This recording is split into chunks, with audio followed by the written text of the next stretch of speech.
రేవంత్ సర్కారుపై ఏఎన్ఎంలు తిరుగుబాటు చేస్తారు. వీళ్ళు కోటిలోని డిఎంహెచ్ఓ ఆఫీస్ ముందు బైఠాయించారు. మరి ఏఎన్ఎంల తిరుగుబాటుకు కారణాలు ఏంటంటే, మేము పని చేసి మాకు ఫ్యామిలీకి కూడా టైం ఇవ్వలేనటువంటి పరిస్థితి అయిపోతుంది, పని ఒత్తిడి తగ్గించండి, అట్లనే మొబైల్ అప్లికేషన్ ఏదైతే ప్రభుత్వం తీసుకొచ్చిందో వాటిని రద్దు చేయండి, ఎంహెచ్ఆర్బీ ద్వారా ఖాళీలన్నింటిని కూడా భర్తీ చేయండి, అండ్ అట్లనే ఏఎన్ఎంలకు రావాల్సిన 7 నెలల పీఆర్సీ ఏరియర్స్ వెంటనే విడుదల చేయండి, మా జీతాలు మాకు టైం టు టైం వేయండి, అండ్ మేజర్ థింగ్ ఏంటంటే ఆన్లైన్ అప్లికేషన్ నుంచి మమ్మల్ని విముక్తి చేయండి, మాకు ప్రమోషన్స్ ఇవ్వండి అని వాళ్ళంతా కూడా కోరుకుంటున్నారు. కరోనా టైంలో ఏఎన్ఎంలు అందరూ దేవుళ్ళు అని చెప్పి మా దిక్కు చూసిన వాళ్ళంతా ఇవాళ ఏఎన్ఎంలను మాకు ప్రాబ్లం ఉందని చెప్పినా కూడా పట్టించుకోవట్లేదు.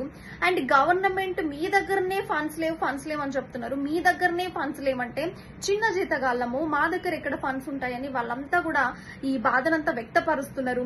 ఎందుకు మేము ఇట్లాంటి దౌర్భాగ్య స్టేజ్ లో ఉండాల్సి వచ్చింది, మాకు కావాల్సినవి మాకు చెయ్యండి, మాకు రావాల్సినవి మాకు రప్పించండి అని చెప్పేసి ప్రభుత్వాన్ని వాళ్ళంతా కూడా వేడుకుంటున్నారు.